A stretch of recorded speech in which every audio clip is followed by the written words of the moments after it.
En fait, l'objectif, c'était d'abord de rencontrer les militants qui ont l'habitude de se rencontrer tous les mercredis ici pour organiser ce qu'on appelle le comité de pilotage du mouvement Alliance pour un Sénégal prospère, qui est un mouvement politique installé à Thiès depuis 2014 et qui soutient depuis 2015 l'action du président Macky Sall et qui travaille ensemble pour l'émergence du Sénégal et pour la prospérité.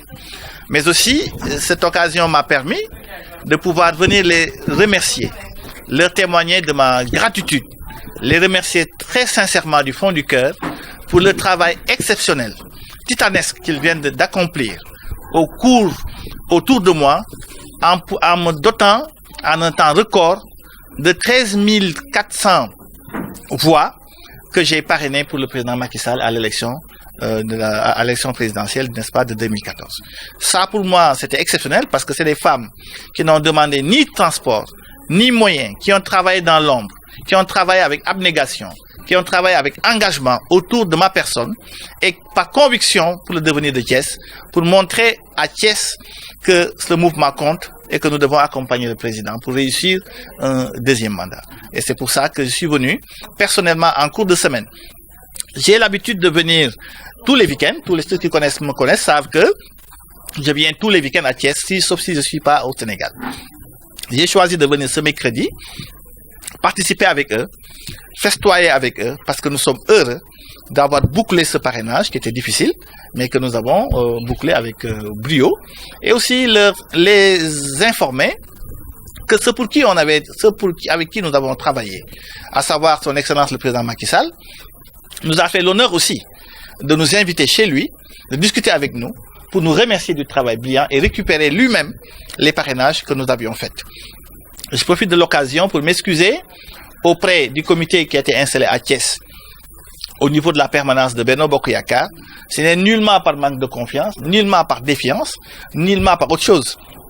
C'est par la grâce de Dieu que ce qui nous fait mouvoir tous, celui-là qui a demandé à ce qu'on fasse le parrainage, celui-là pour qui nous tous nous avions travaillé, a eu, je ne sais pas par quelle idée, l'idée de m'appeler dans la matinée pour me demander d'attendre qu'il me reçoive avant d'aller à Thiès. Après l'avoir attendu, il fallait qu'il aille présenter ses condoléances chez Sidy Lamine Niasse. Cela m'a obligé de rester beaucoup plus tardivement. D'ailleurs, Omar, de Thiès Info, je devais avoir un point de presse. C'est à ce moment-là que j'ai attendu un peu tardivement, après 20h. Du coup, quand je l'ai attendu, il m'a dit, comme il fait tard, vous pouvez me remettre personnellement vos parrainages, parce que c'était si exceptionnel, c'était si impressionnant pour lui, qu'il a préféré que je lui donne personnellement les parrainages. Et il en a profité pour nous remercier, pour nous témoigner de sa gratitude, et nous montrer l'intérêt qu'il a pour la ville de Thiès. Et c'est là-bas que j'ai compris que le président Macky Sall est quelqu'un qui aime bien la ville de Thiès, qui prête beaucoup d'attention à la ville de Thiès. Il ne comprend même pas qu'il soit si incompris par cette jeunesse et par ces cadres de Thiès. Parce que pour lui, il ne comprend pas qu'un jeune président qui soit arrivé, extrêmement engagé à relever les défis, qu'une population reste comme ça, à laisser, disons, en tout cas des gens mal informés peut-être, continuer à ne pas faire passer les choses convenablement. Qu'est-ce que vous comptez faire en ce sens? Est-ce que je compte? Qu'est-ce que vous comptez faire en ce sens? Continuer à travailler. De la même manière que nous avons travaillé pour arriver à ce niveau de parrainage. La même manière que nous avions travaillé en 2014 pour obtenir déjà des conseillers municipaux.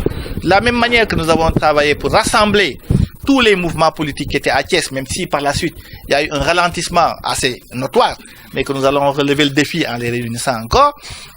Nous allons redoubler d'efforts et peut-être accélérer la cadence, comme aime bien le dire ma sœur Mimi Touré, pour que d'ici les 2 mois qui nous restent pour arriver à l'élection présidentielle, nous puissions ratisser large, rassembler les forces et, n'est-ce pas, renverser la tendance qui depuis longtemps n'a pas pu être inversée dans la ville de Thiès et dont nous voulons porter le défi et garantir au président de la République que si les moyens sont réunis et si les cœurs sont unis, nous nous donnons le défi de renverser définitivement cette tendance et donner à Thiès le pouvoir de mettre un pied désormais dans un gouvernement qui travaille pour l'émergence et qui est au pouvoir.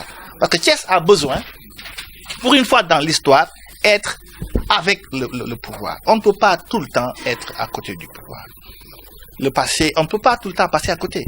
Et c'est pour ça aujourd'hui que j'ai tenu à venir communiquer avec mes militants et définir après une stratégie que nous allons affiner ensemble. D'abord dans notre mouvement, élargi au niveau, n'est-ce pas, de Doomu Thiès, qui me semble être la deuxième instance où j'appartiens, mais aussi dans le grand cercle de Benno Bokk Yakaar et la mouvance présidentielle. Et c'est pour moi l'occasion de les féliciter tous pour le travail exceptionnel qu'ils ont fait. D'abord, c'est les gars qui a fait un travail exceptionnel. Mon ami Siggi Diotna Ablaye Dièye, le ministre Augustin Tine, que je remercie au passage, mais tous les autres que je n'ai pas cités, qui ont fait un travail exceptionnel et qui, à mon avis, si toutes ces forces sont réunies autour d'un même idéal, il n'y a pas de doute que la victoire sera du côté de Benno Bokk Yakaar. Et vous n'êtes pas en phase avec Sonko qui est venu à Thiès et qui dans son programme a beaucoup parlé d'un point, l'industrialisation? Oui, Sonko, je n'avais même pas aimé parler de lui parce que c'est un jeune, c'est normal qu'il ait des ambitions et je pense qu'il fait de l'apprentissage politique aujourd'hui. Il est en train de s'entraîner pour 2024. Moi, je ne pense pas qu'il a des ambitions pour 2019, j'en reste convaincu. C'est quelqu'un qui, juste comme tant d'autres d'ailleurs, qui font de l'entraînement politique. C'est comme aujourd'hui, nous autres, on aurait pu faire pareil. On avait tout à fait la possibilité de nous dire qu'on se lance. Comme beaucoup d'autres, moi, ça m'a fait rigoler quand j'ai vu cette pléthore de listes de candidats qui n'ont aucun passé politique, qui n'ont aucune expérience administrative ni même publique, qui se lancent immédiatement à vouloir briguer, n'est-ce pas, la candidature des Sénégalais et diriger un pays historique dirigé par Léopold Sédar Senghor, dirigé par Abdou Diouf, dirigé par le doyen honoraire Abdoulaye Wade. Pour diriger ce pays, il ne faudrait pas qu'on se lance dans n'importe quoi. En tout cas, nous les cadres avertis, nous les capitaines d'industrie, qui avons investi des milliards dans ce pays, qui comprenons les enjeux politiques, c'est pas demain que des gens comme ça peuvent nous tromper. Même si nous respectons leurs idéaux, même si nous croyons un tout petit peu à ce qu'ils disent, même si nous les comprenons dans leurs revendications légitimes, même si nous les comprenons sur l'alerte qu'ils sont en train de lancer, mais j'informe la population que nous avons besoin d'un président jeune, stable, qui comprend où il va, à l'image de Macky Sall, qui est sage, modéré, qui amène des changements sans faire des ruptures irréversibles.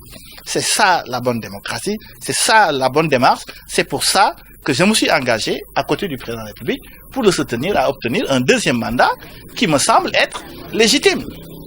Parce que ce serait une erreur grave que le Sénégal, à l'entame de sa croissance, au moment où un président est venu, qui a maintenu pendant 5 ans un taux de croissance indéfectible, qui a la confiance du monde, qui a la confiance des bailleurs, qui a le pétrole, qui a mis en branle des sentiers extraordinaires, qui a mis une gestion axée sur les résultats, qui permet à des temps records de construire des sentiers, de les réussir. Même si on dit qu'il y a des erreurs, mais qui ne fait pas d'erreurs dans la vie? Il n'y en a pas. Je dis prétendre même qu'on est un saint, c'est à la limite se moquer de Dieu. Moi, je me laisse des fois faire des erreurs parce que j'ai envie d'être un humain. Un humain a besoin de faire des erreurs. On ne peut pas se prétendre qu'on est vraiment un saint, saint. Tout ce qu'ils disent sont des hypocrites. Et je voudrais que l'on reste des hommes et que l'on laisse Dieu faire son travail. Macky Sall est sur la bonne voie. Je demande aux Thiessois de le soutenir. En tout cas, moi, ceux qui me connaissent, ma famille, je donne une directive, un mot d'ordre, en avant pour 2019, pour une victoire. Au Sénégal, je n'en doute pas, mais le plus important, la victoire dans la ville de Thiès, à côté du président Macky Sall.